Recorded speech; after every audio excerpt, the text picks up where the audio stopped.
In this video, we are going to break down what hues, saturation, tints, shades, primary and secondary colors are, and talking about the meaning of colors. I will also show you what warm and cool colors are, and showing you how to make them from a neutral color. Then at the end, we are going to get into different color schemes to make your artwork look more cohesive.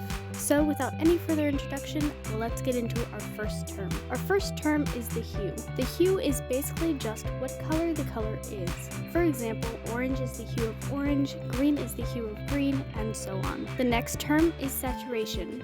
This is the intensity of the color, not how bright or dark the color is. This brings me to my next point, which is tints and shades. Tints and shades are how bright or dark the color is. A tint is basically just your original color with white added to it, and shades are the original color with black added to it. Tints and shades together are known as your values. Values are what ultimately add depth to your artwork, which makes them one of the most important elements in creating a realistic artwork. Now that we know that, let's touch briefly on color mixing.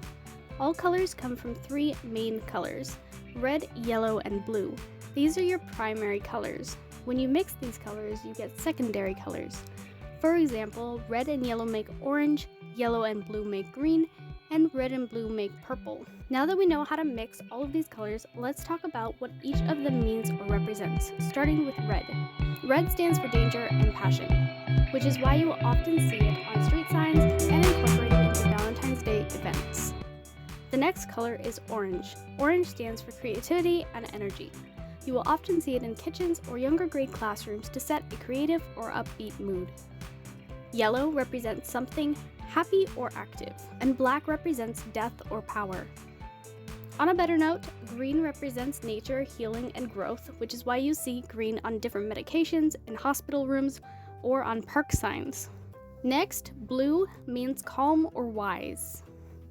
Then we have purple, which represents wealth or royalty, since it used to be one of the most expensive paints to obtain. And lastly, but certainly not least, white. White stands for something that is clean or pure. Alright, now let's get into warm, cool, and neutral colors. First of all, here's why you should know the difference. The temperature of a color adds depth to your artwork if used properly.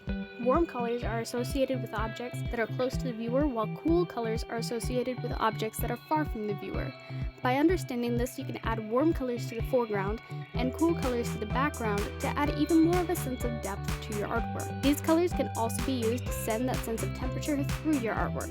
For example, using cool colors in a winter scene or warm colors in a summer scene. So on a basic level, what are they? Well, to start, neutral colors are colors that are neither warm nor cool. These are generally black and white. Red, orange, and yellow are typically warm colors, while blue and purple are usually cool colors.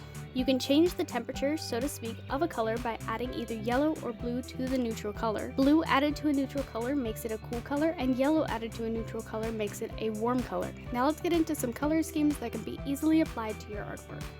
The first one I'm going to talk about is the monochromatic color scheme. Most of you have heard of this one in the context of graphite or charcoal drawing, since they are both black and white mediums. However, it can be used in color too, since it is really just a drawing using one color along with its tints and shades. The next color scheme is the analogous color scheme, which consists of only three colors touching one another on the color wheel. In this example, I use green, lime green, and yellow. Moving on, we have a complementary color scheme. Complementary colors are colors that lie opposite of each other on the color wheel and are commonly used to tone down each other's saturation. Here is an example of a drawing done with green and its complement of red. If you include the yellow, it would fall under the category of a split complementary color scheme, which consists of two colors on either side of a complementary color along with that complementary color, all used together. Here is another example where I used yellow, green, and red. Now onto our fifth color scheme, the double complementary, or also known as the tetradic color scheme. This color scheme consists of two sets of complementary colors. In this example, I use yellow, green, purple, and orange. Next, we have an accent color scheme. This color scheme consists of a mostly black and white drawing with one extra color added in to add more interest to it. And that is it for this video. If you would like to learn how to draw step by step, consider checking out this playlist. Until next time, God bless.